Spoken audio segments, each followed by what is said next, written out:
It's been over a week since E3 2016 has ended, and we've got several new game announcements along with first ever gameplay of others. But which ones were my favorite? I'm SonicGX98, and today I'm going to be listing my top 10 favorite games of E3 2016. In order to qualify for this list, the game must have either been first announced at E3, or we got first gameplay of it at E3. So games like Mass Effect Andromeda and Horizon Zero Dawn will not be eligible for this list. So, without further ado, let's begin.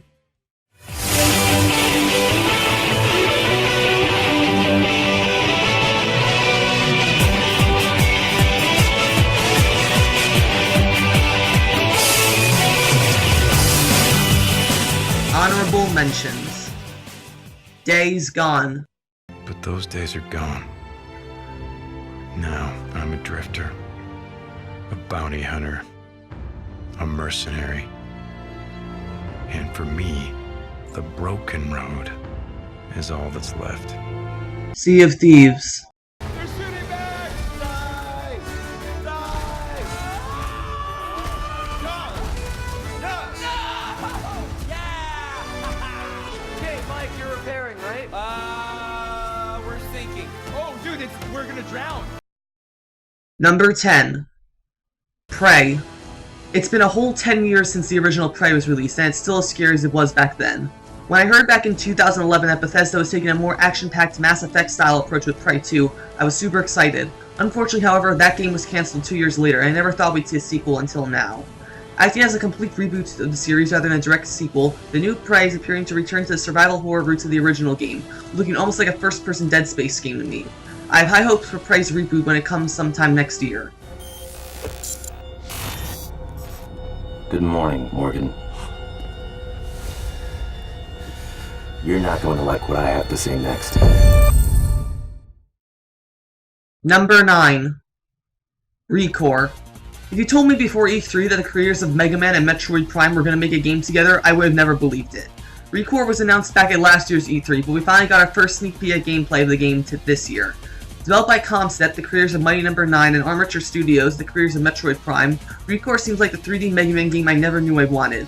Taking place in an almost Mad Max-style world, ReCore's story of Jewel and her various robotic friends traveling to save the world looks very interesting, and I cannot wait to get my hands on it this September.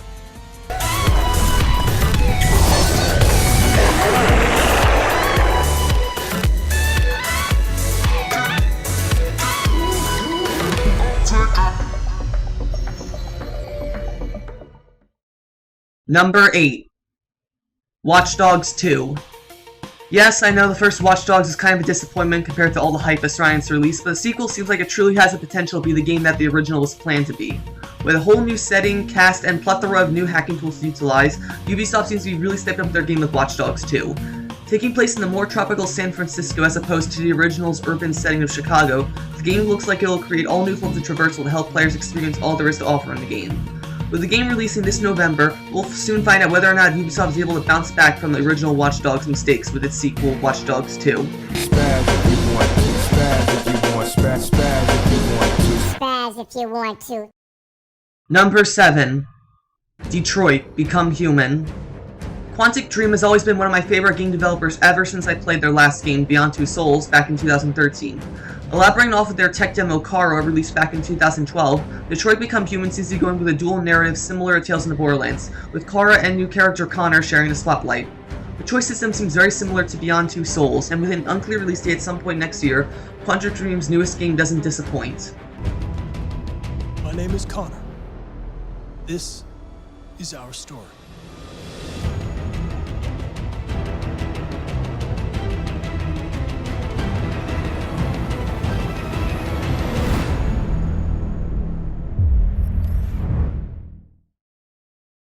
Number 6. We Happy Few. We Happy Few instantly caught my attention with its Bioshock-esque graphics created by indie developer Compulsion Games. The concept of an open-world survival game in a post-apocalyptic world not actually inhabited by zombies or other monsters for once is a nice change of pace in my opinion. The idea of trying to escape a dystopian society found in stories such as The Giver and 1984 seems really appealing, and you can bet I'll be playing it once it gets added to Xbox's game preview system this July. Hit it! Hit it!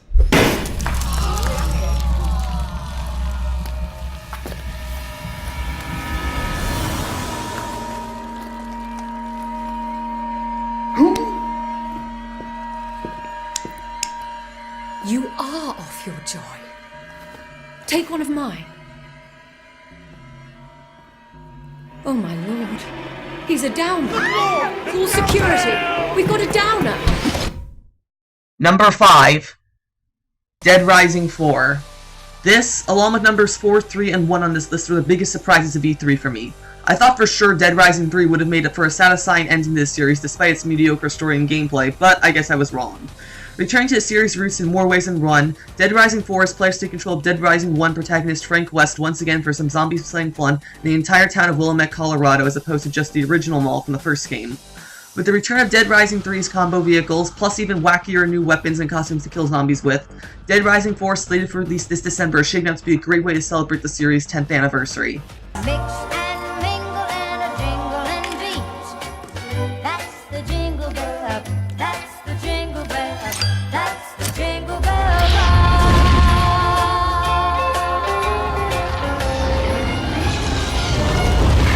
rock. Number 4. State of Decay 2.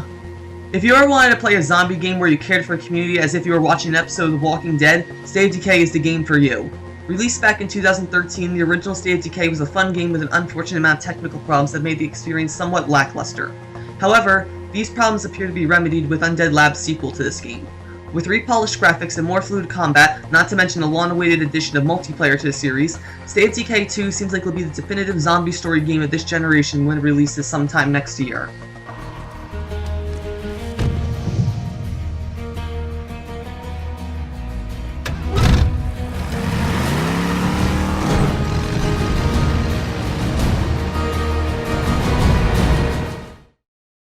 Number 3.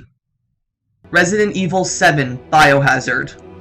When this game was first announced at Sony's E3 press conference, no one, including myself, could believe that Capcom would be reinventing the Resident Evil series like this. Confirmed to be an official sequel to 2012's Resident Evil 6 rather than being a complete reboot of the series, Resident Evil 7 Biohazard marks the first time ever in the series that the game will be played entirely in first person. Appearing eerily similar to the cancelled Silent Hills game, Resident Evil 7 Biohazard seems like a true return to the series' survival horror roots, and cannot wait to play this next January.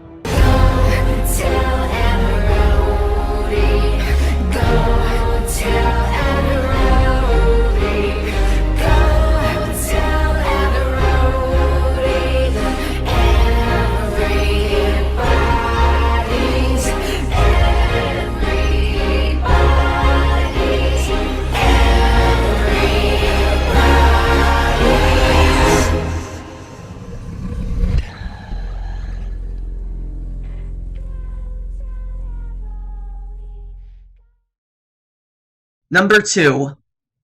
The Walking Dead Season 3.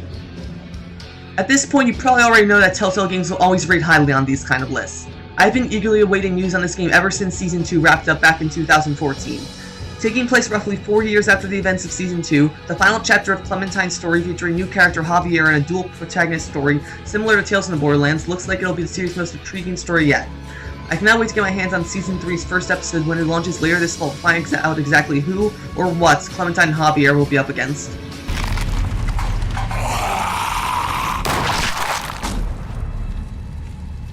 That one was Mark II. We must be getting close. Just hold on.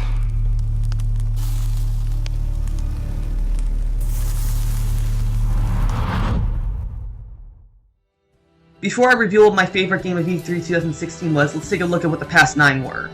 Number 10, Prey. Number 9, ReCore. Number 8, Watch Dogs 2. Number 7, Detroit, Become Human.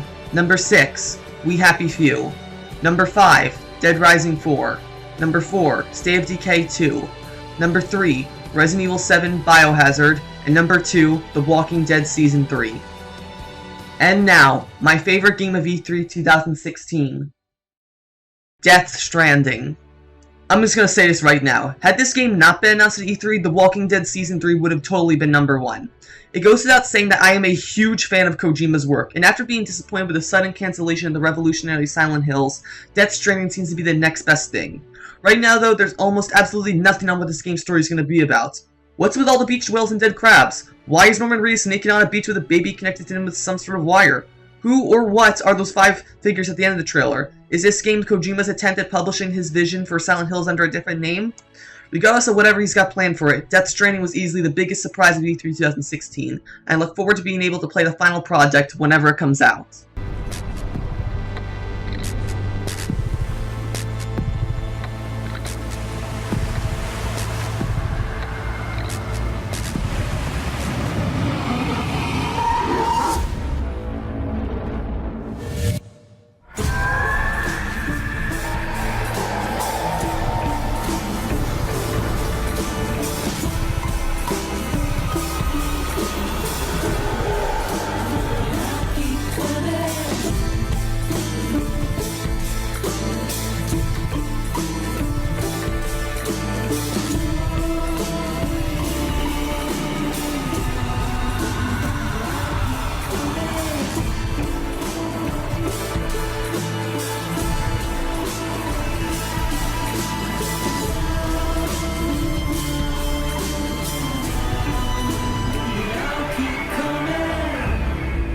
Well, those are my favorite games of E3 2016. What about all of you? Comment your list below and be sure to leave a like and subscribe while you're at it. See you all later.